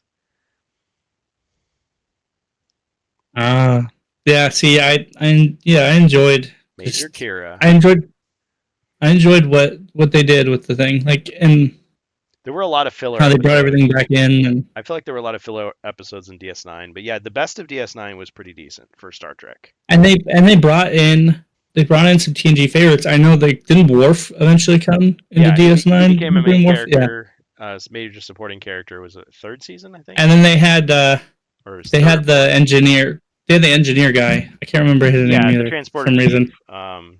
Miles O'Brien, yeah, Chief O'Brien. So, sir, we have a problem on the bridge, sir. Yeah, War. Yeah. Yep. Worf. Those barrels have no honor. He loved prune juice. I wonder why. Yep. Yep. Keeps him regular. I need you to kill me because those barrels have no honor. The acting was fine, but it for me the problem with DS9 was it became more of like a soap opera than anything, and I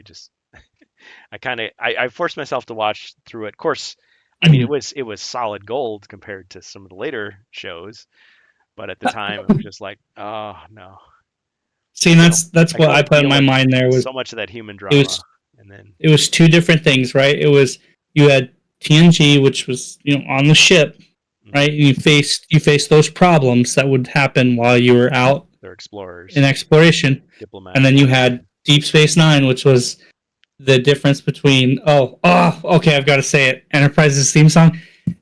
Been a long road Getting from getting there, from there to here, it's been a long time, but but my my time time is is finally here. finally Audio jungle, ladies and gentlemen. I will see my dream come alive at last. I will touch the sky. Oh man, Yeah, it was stuck that in my show had head. a lot of promise. I Yeah, think I it watched the did. first. You told me to rewatch it, and I went to watch the first two episodes. I think I fell asleep on the third. And once I start to fall asleep Yeah. during a TV show, that's how I know it's pretty much almost time to call it quits. Scott Bakula, the quantum leap guy. Yep, Yep. yep. There were if you went through that show and just picked out select episodes, you could get some really good episodes, but there were some really terrible episodes and plot lines and just lots and lots of stupidity. And yeah, they squandered it. And they brought in a super fan at the end. See, I just Well, remember. people say I that about I just Voyager as remember. well. They say, oh, it's just Seven of Nine was brought in to sex up the show because it was the ratings were failing. Yeah, T'Pol, Oh my she was weird as a Vulcan. Yeah. Well, and it's interesting. god! Right? They gave her like a regular. Well, see, I feel like they repeat themselves. Okay, you remember Counselor Troy from Uh huh. TNG? Like Yeah. at first she's like all sexy and everything, but then at a certain point in time, like they have that inspection and they're like, why aren't you wearing like a uniform? And she's like, oh, and she puts on a uniform, and then she has a uniform on for the rest of the show after that. So it's like, oh, she's a professional. It's like rather than she's the eye candy. Well, I'm feeling some things, and like, why is everybody staring at me? Like, it's like, okay, my mom's gonna come in and weird everybody out, like, give a comedy my episode or two. mom. My mom's telling me that. Or my mind's telling me that everybody's staring at me. Yeah, Why? because Come on. remember Loxlana Troy, who was Gene Roddenberry's wife, widow. She'd be like, Captain Picard, like you're thinking that about me right now. Oh, I'm so flattered. And he's like, oh, I mean, I'm French. I would never. Oh, it's the 24th century. It's okay to think those things, isn't it? Oh, maybe not. I There apologize. was just, oh man, the second episode of TNG had me rolling. I think it was that time when like it was the when like they got all like crazy because they They got drunk from it was like the that virus. Yeah, they got them all drunk and stuff. And just like uh, the original series. It was the same. It's supposed to be the same virus, but yeah. yeah, so they was hitting on Picard, and he was like, "Please," like he was like holding on for dear life, and he did such a really good job.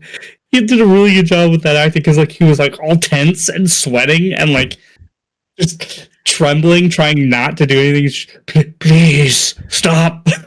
No. Uh, yeah. Yeah, I remember a lot of TNG episodes thinking they were kind of hokey at the time, but looking back, it's like these aged really well compared to a lot of later Trek, where they tried to kind of duplicate that success, but just Oh not God. understanding. Tried to modernize it or make it like really like Yeah. weird.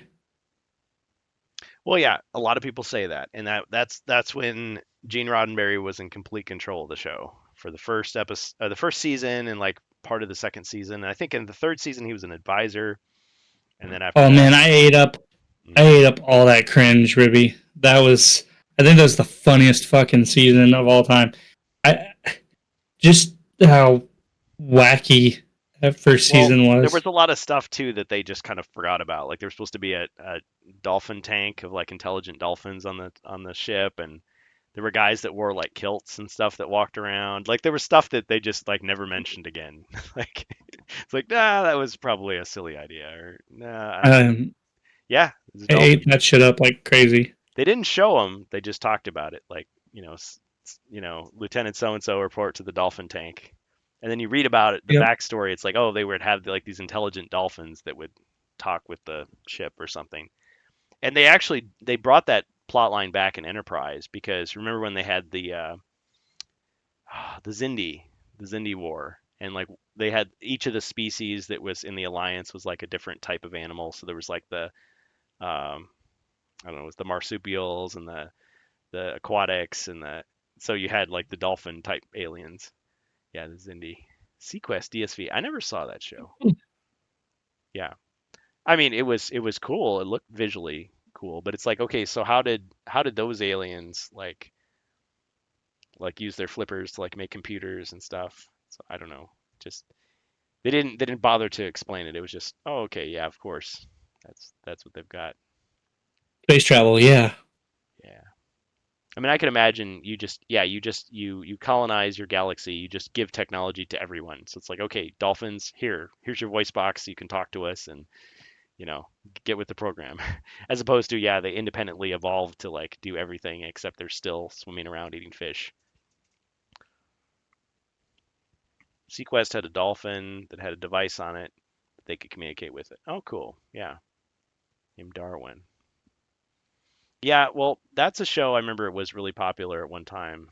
and I knew people that would talk about it, and I just never watched it. The guy from wasn't the guy from Jaws was in it? Was that I can't remember the actor's name.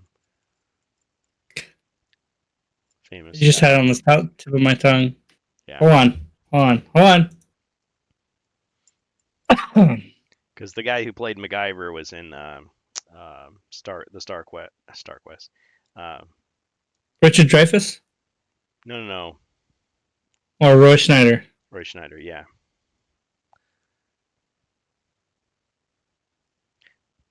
Oh. but yeah, Stargate was the other TV show. That one was way more popular, and that had the MacGyver actor. And another show. Let's see.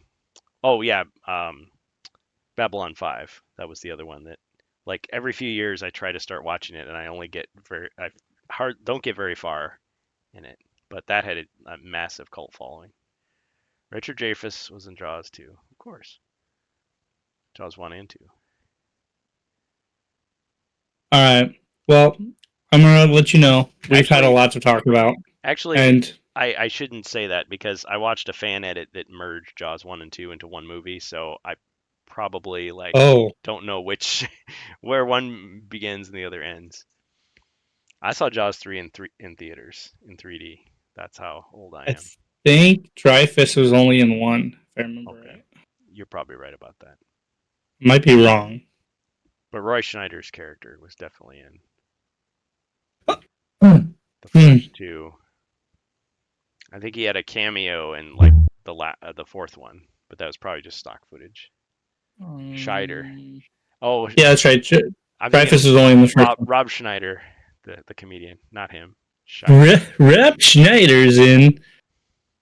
There's a stapler Making copies. making copy. That's all I remember. You can I do okay. it. You're gonna laugh at me, but I recently saw Big Stan after like 14 years. I can't remember if like anybody's ever seen that. It's about where he like goes to prison, and that movie is just as cringy as it was probably being released. But for some reason, I got a kick out of it. Wait, what was it called again? Big Stan. So it has David Carradine in it. It's about him going to prison. He plays as a guy who he gets hit with insurance fraud. He's a rich guy who's like sells timeshares. He gets hit with insurance fraud. He goes to prison, right? He's got Rob. like this hot wife and everything like that, and he's like freaking out because he's going to go to prison. Well, he tries to take like karate and everything, and it's all failing for him. So he meets David Carradine on the street, and David Carradine's like the kung fu badass, right? Of And course. he like teaches him like this special form of kung fu, and like comedy ensues, and then he goes to prison, and he like masters the prison and tries to teach him to be good and all that stuff like that. They call him Big Stan. Yeah, I'd never even heard of this movie. But You should watch the trailer for it. It's hilarious. Like cheesy as fuck, but sometimes you need a little cheesy in your life. Well, being shut in for like the last like couple days. yeah, Yeah, you watch dumbass movies, and that's what I've been doing lately. I've been watching old Looney Tunes episodes. That's what I've been doing. And I'm just amazed at how many I remember from my childhood. Like, I So remember seeing this exact scene, except it was in black and white because let I had me black and white let me TV. educate before we end the rantcast because we're 17 minutes past. But Oh, yeah, we got um games to play if you want. I let me tell you about the cavalcade of cringe that I've been watching. I Cavalcade of watched Cringe. all Transformers movies up to the last night. And you're still So alive. I rewatched. Yeah, Okay. I rewatched all the Shia LaBeouf ones and the ones No, no, no, no, no, no, no, no, no. with what's his face. Uh, uh, Wow, why can't I Marky Mark. remember? Marky Mark. Mark, yeah, Mark Mark Wahlberg. Wahlberg, yeah. Yeah. I have to say Marky Mark 3 times and then I And remember his then name. Yeah.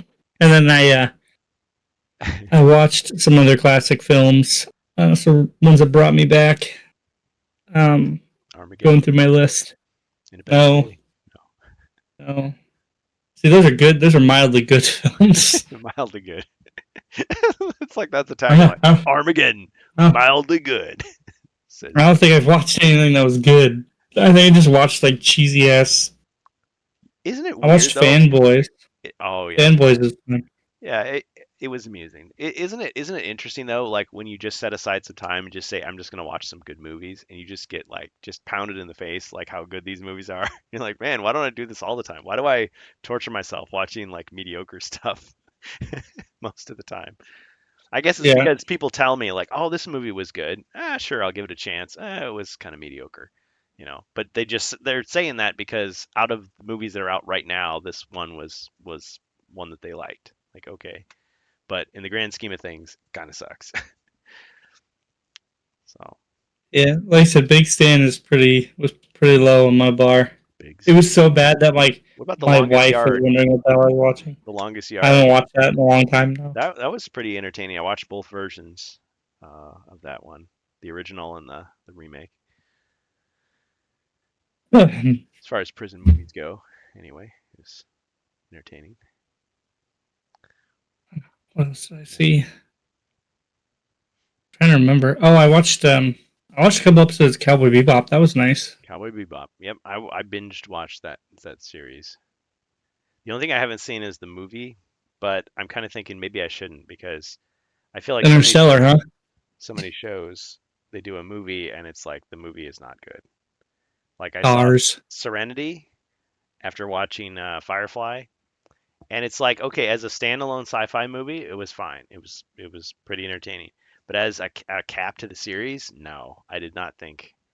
I mean, a couple of the characters they totally screwed over, and it was contractual, I guess, for them. So it's like, well, that's too bad. We're uh we're going to go see Interstellar. Interstellar in the theater on Sunday. Tars. Yeah, Tars. Interstellar. Yep. Well, I've seen that movie so many times. I probably wouldn't see it in the theater, to be honest with you. But I'm going to see Galaxy Quest, so Oh snap! That's a great one. yeah, I've never Um. seen that.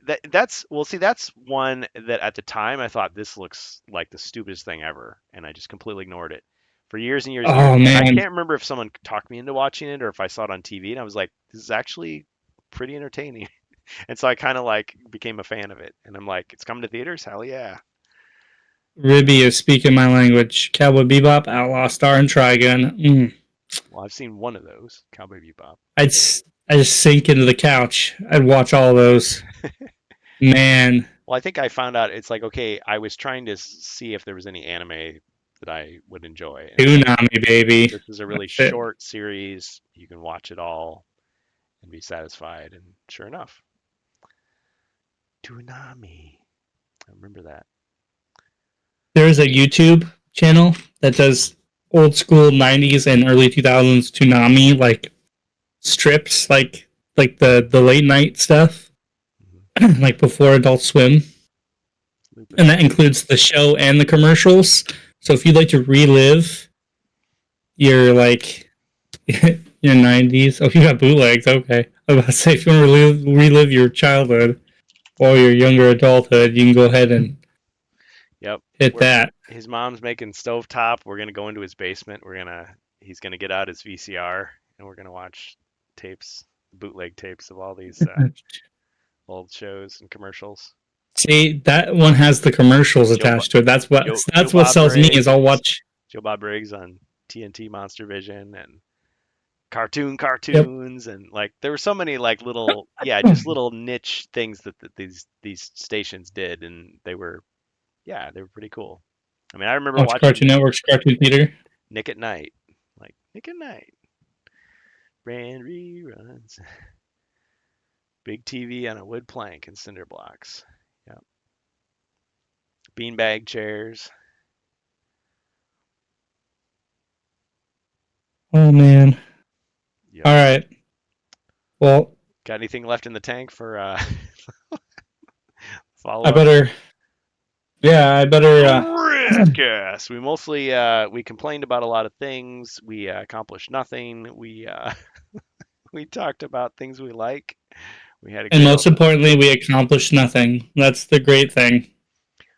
Um. You'll accomplish nothing and you'll be happy and you'll be angry. Yep. Musty old couch. Well, Yeah. I'll go ahead and plug in real quick before we go. I will be doing a short stream after this where I will be doing some classic games. We'll be doing some Outlaws, some. Yeah. I'll be doing some previews of some older games, like older Bethesda games, like Daggerfall. I'm probably gonna start with Fallout because I'd like to do a beginning playthrough of Fallout to see how I do. But yeah, we'll be doing some Outlaws, Daggerfall, just to preview the mod that I have showcased. Okay. Um, just a whole bunch of old stuff. So come on down if you want to see some old games. It's twitch.tv/The Strange Bus. Yep. Excellent. Well, with that, should we just get some music to play us out? You bet. What does that even mean to play us out? There's no words. Play us out. We'll do it live. Right. All right. Oh. See you later, everybody. Have a good night. Rantcast. Yeah.